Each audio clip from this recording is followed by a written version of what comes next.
Hello, welcome back. I am Katy McKinney, the founder and head of school for Lafayette Academy, a classical school, and you are at the Lady K podcast. Today, we are going to have another wonderful guest on our show. Marin McKinney is back. I'm going to consider this part 2. She has had an incredible month of May, and we're going to talk with her about what has happened in her life, which has been somewhat transformational, I should say. And we're going to hear a little bit more about that. I have some very deep questions I'm excited to ask you about. And so welcome back. Thank you. I'm so glad to be back. So you finished up your academic month or year. You got your sophomore year under your belt. Then you didn't come home. We missed you greatly, but it was for a good cause. You were training for your upcoming selection match, which just happened this last week. So tell us a little bit more about what you were preparing for. In the Olympic trial, it's not Olympic trials. It's just in the process for competitions in Olympic disciplines. You have a bunch of these matches called selection matches. And at each one of these matches, USA Shooting chooses a new team. And the new team helps represent the U.S. when they go to different countries or when they go to World Cups or World Tournaments. And those happen frequently throughout the year, and each team that's chosen is changed at each selection match. So, and that happens, a couple times a year? Yeah. Right? So I remember we attended the one in November, which was in Arizona. In Tucson, yeah. In Tucson, yeah. And interestingly, you had made it into the Final Five, but unfortunately, as we were getting ready to begin that match, there were huge storm clouds that rolled in, and they ended up canceling the entire finals. And so you really didn't get an opportunity then. This time, you got into the finals, and let's kind of pick it up from there. You first off, were you surprised that you made it into the finals, or were you kind of expecting that was going to happen? I hadn't looked at my scores. I looked at my scores for the first couple of days, as it's a 4-day competition. But after the first 2 days, I was like, okay, you need to not look at your scores anymore. Why do you not want to look at your scores? Because it just adds a little bit more extra pressure when you are needing to be really locked in and focused, because in shooting, it's like 90% mental. And so when I'm up on the line, if I have the thought of, oh, I'm tied with so-and-so, and oh, I really want to win, or I really need to make sure I hit at least a 23 on this round, those thoughts are really intrusive and can mess you up really quickly. And so having no distractions whatsoever going into the round is really helpful. So just to give people perspective, a round is 25 shots. Yes. And in bunker, which is Olympic trap, if you're familiar with the discipline of trap, the clay bird gets shot out of the thrower, 70 miles an hour, roughly? It's close to that. And we won't get into all the semantics here, but basically when that bird comes out, it can go anywhere, right? High, low, left, right, center, and it's hard and fast. And so you need to make sure that you are, just prep us, for example, when you get up to the line and you're about to shoot, what is sort of your process to be ready for that bird when it comes out of the chute? Usually, I've gotten into a good rhythm now where I will walk up to the line and I first set my feet. And the feet are really important because it sets up the balance for your whole body. And I've been really working recently on smooth turns, moving left and right. So set my feet, and then I put my gun down, put 2 bullets or holes in my barrel, and you get 2 shots at every target until you get into the finals, in which case you only have 1 shot.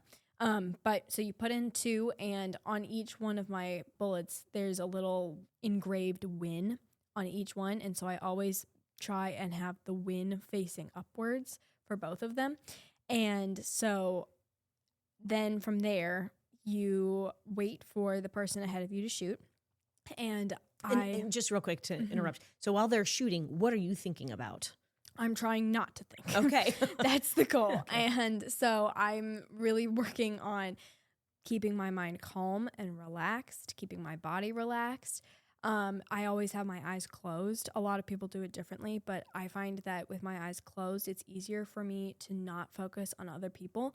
I'm a really competitive person, which can be helpful, but can also be not helpful. And so I work to keep my eyes closed in between shots, because then it eliminates distractions and eliminates the temptation to look at the scoreboard or look at, like, once you have shot bunker or anything long enough, you're able to be like, oh, they just missed one. That means that they're down this many and I'm up this many, or vice versa.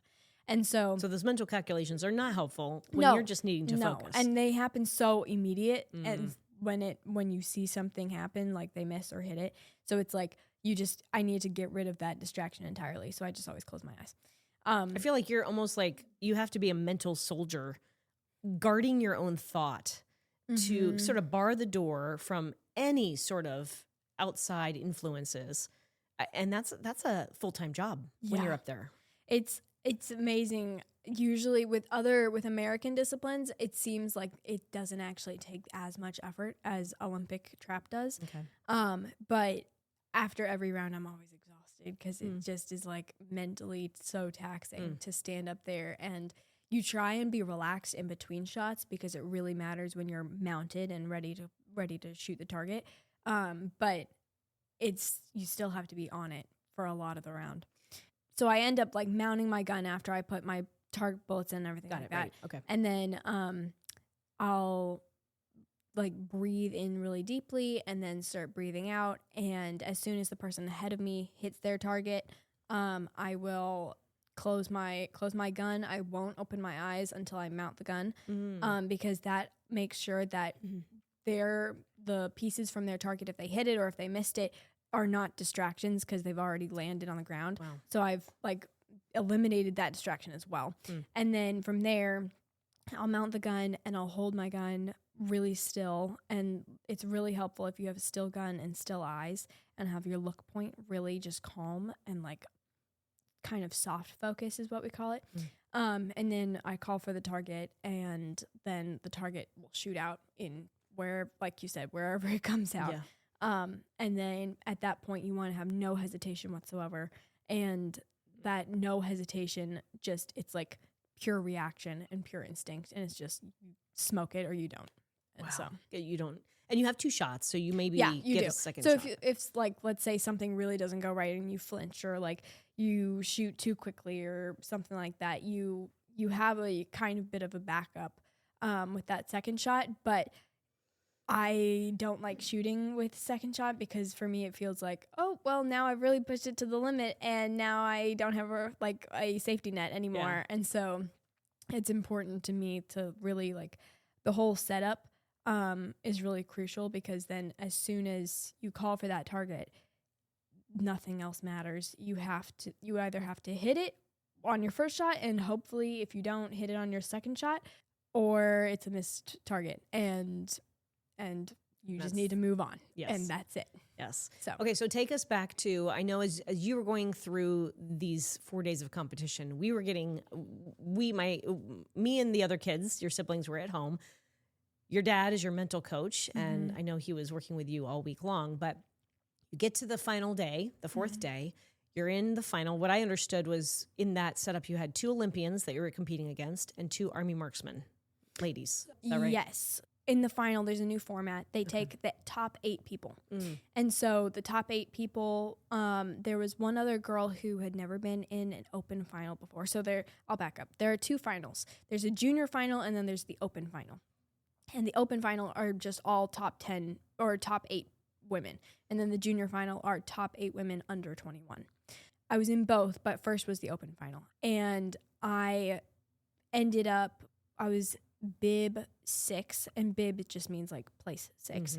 And so I was competing against, there were 2 women from the Army Marksmanship Unit, one of which, I don't want to say this wrong, so I'm not sure. One of them has definitely been to the Olympics.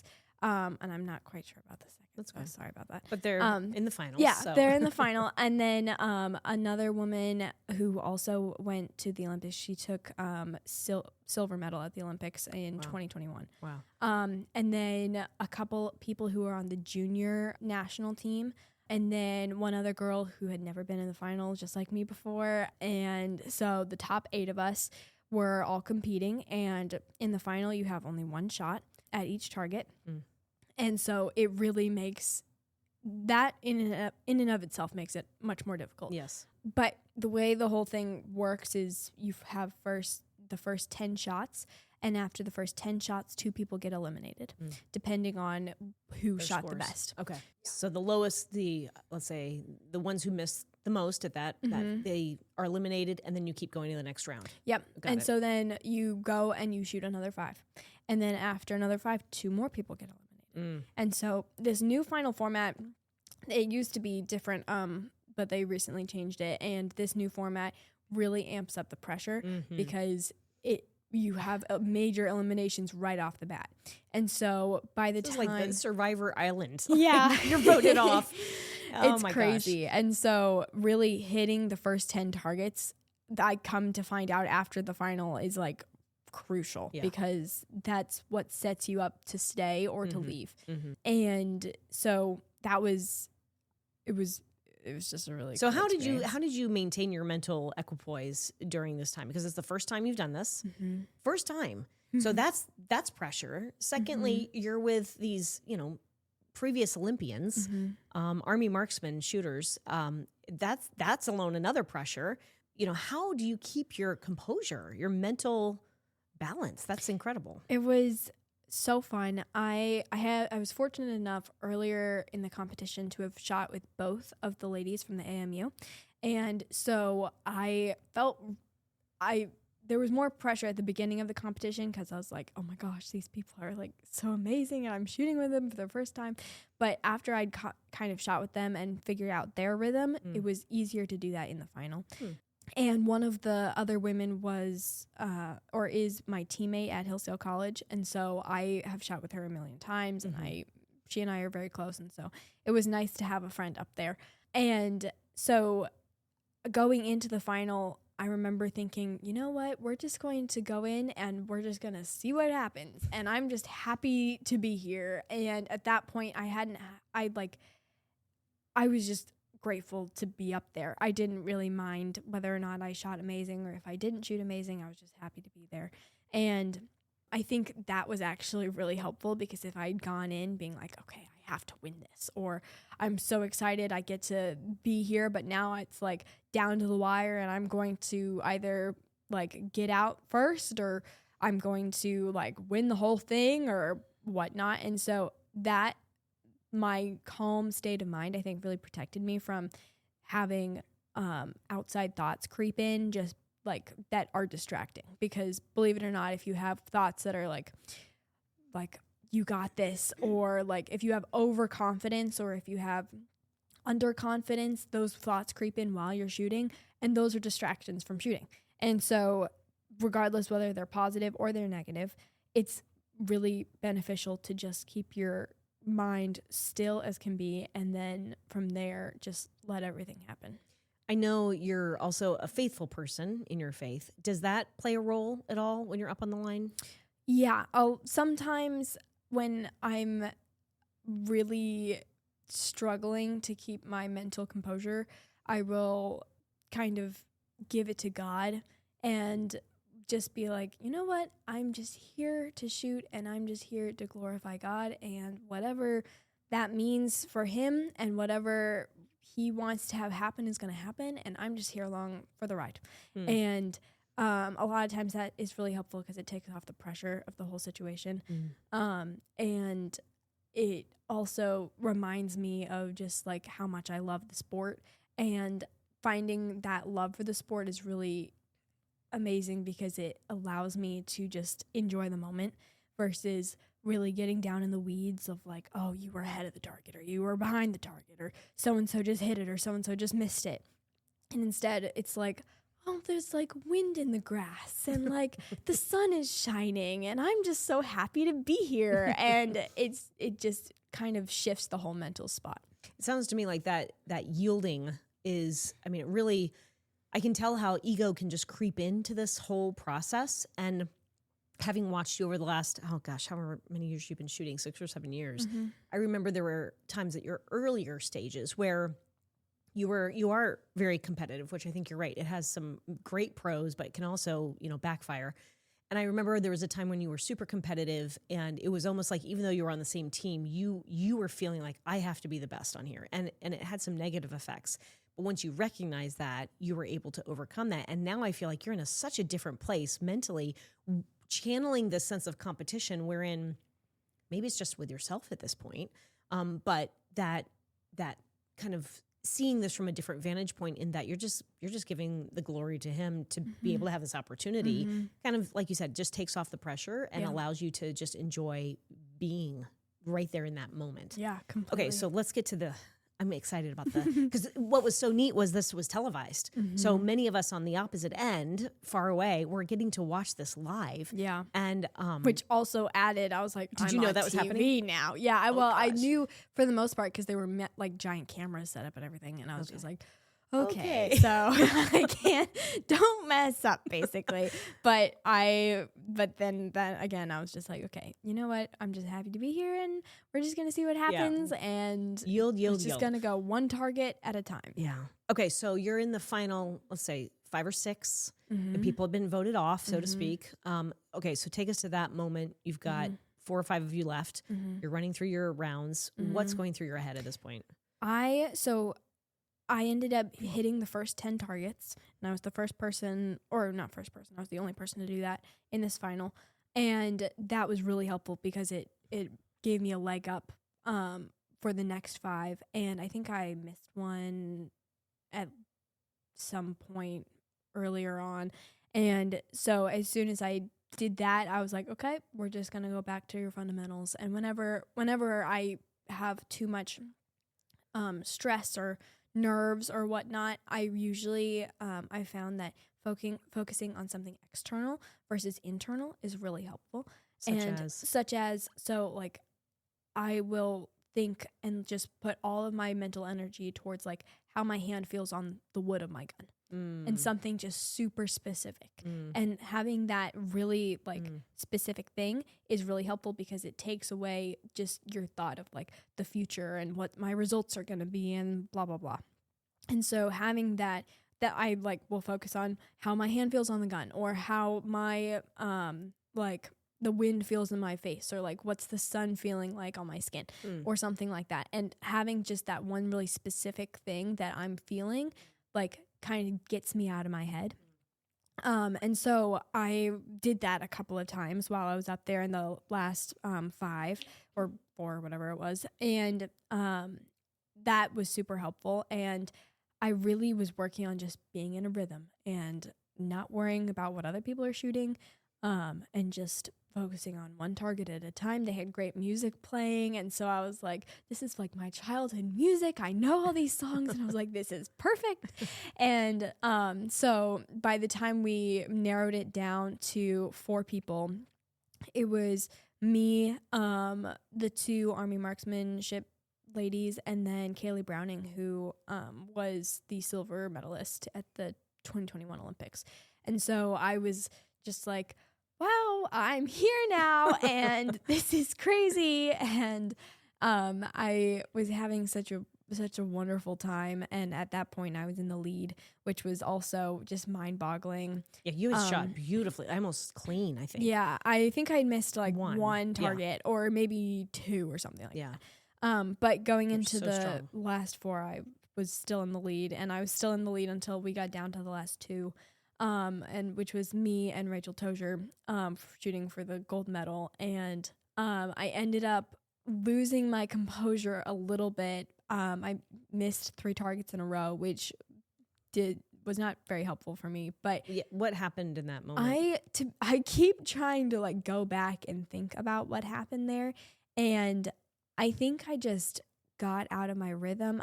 This is also the first time I've ever been in like something that high pressure before, which is also being televised, and all my teammates are behind me, and so is the rest of the world now. And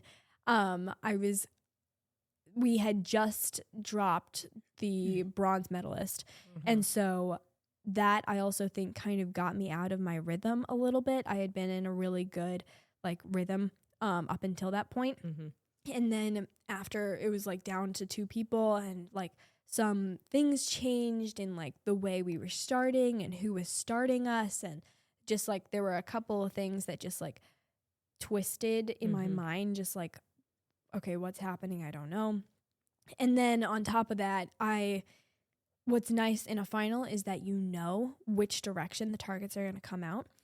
There's a pattern to which station has which targets. And so I knew that for the entire final up until this point, and then I had just not been thinking about it, and I was like, oh no, where is the target going to come out? Is it right or is it left? And I can't remember. And you can use the person before you to help figure out which one's yours, but I was just like, okay, deep breath. Like there was just too many things going on in my mind to really focus like clearly on one thing at a time. And I didn't have a calm mind going into my first missed target. And then it kind of snowballed from there. But the last 2 targets, I just remember thinking, okay, you can pull this back together. It's not the end of the world, and finish strong. And so I hit the last 2, and then I took the silver medal. So amazing that you were able to regain your composure. That to me is another win, though. You know, you don't see it in the scores, but from a mental standpoint, to miss 3 there in the last 5 shots, and then pull it out with the 2, that takes incredible composure to regain your mental, balance. So I would say congratulations on even just doing that too. Yeah. So you won the silver. That was incredible. So now what? What 2 teams are you on, and what happens from here? Yeah, so I then went to the junior team, or the junior final, and I was 2nd bib versus 6th bib. And I think I was just so exhausted, and I didn't do very well in the junior final, but it was a really fun experience regardless. And so I ended up being in the top 3 for the junior final, or not junior final, sorry, the junior national team. So that means in September, me and a couple of my teammates and then a couple other people are going to be flying to Propeto, Italy, for the Junior World Cup, which is super exciting. That's very fun. I'm really pumped about that. And then I got on the open development team. So there's the open team, which are people who are actually competing in open World Cups. And there's the open development team. And so I had the opportunity now to go to Italy and China this summer in July for the World Cups there. And I won't be shooting for a medal because that was given to the open team members. Okay. But I'll be shooting for world ranking points, which are just kind of like where you're placed out of everybody kind of thing, and how well you do creates those points for you. So I'm excited. It's gonna be my first time shooting abroad, and I'm really pumped about that. So from here, I know your end goal is the Olympics. So is this sort of the next step, the gateway to being on the international stage, gaining experience on that stage, and then prepping you for a selection match for the Olympic team, or how does that work? So the Olympic trials is a 2-year process, and it starts very soon, actually. And that will, to be honest, I'm still learning everything. It's like a very complicated process. Yeah. So I don't really know everything there is to know, so I don't want to say something wrong. But I know that to be chosen for the Olympics, you need to get world ranking points. And so this is a wonderful first step for me to be invited to come and shoot at just amazing ranges around the world. And I'm excited because it's setting me up well for the next selection match, which is in the end of August to September. Okay. And that's in Fort Carson, Colorado. So I'm excited for that, and we'll see from there how what teams hopefully I'll get on, if that's a thing, and just moving on from there. That's exciting. Yeah. Well, obviously we'll stay tuned. This is a journey. It's a process. And I guess just to wrap it up, as other students, other athletes are coming into the sport, now that you've gained at this level, this high level, you have traversed quite a journey here. What advice, if you could give one piece of advice to the Alinas out there or the Paynes who are up and coming, who maybe have this in their sights, what would you share with them to help them along their journey? I'd say having a really positive and failure-friendly mindset will really create a road for you to go down as a new shooter that is going to just lead you towards wonderful opportunities. I have friends or just people I've shot with before who get really mentally messed up when they miss a couple targets or they don't do as well as they want to do. And that's fine. It's good to have goals.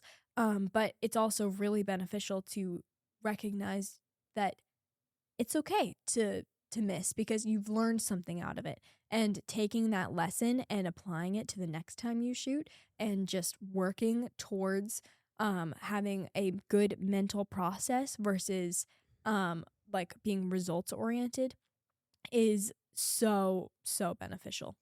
There's a great book called Fail Forward. And it talks, I think, when you say what did you say? Failure friendly or something. Yes. Like that, yeah. So I think if I understand what you're saying, somewhat embrace the failure, embrace those lessons that come with failure, learn them quick and keep moving. Right. Is that what you're saying? Yeah, okay. Exactly. Because if you can fail well and often, you figure out, and without it affecting you drastically, then it's just one blip in the screen kind of thing, and you just move on and you just keep moving forward.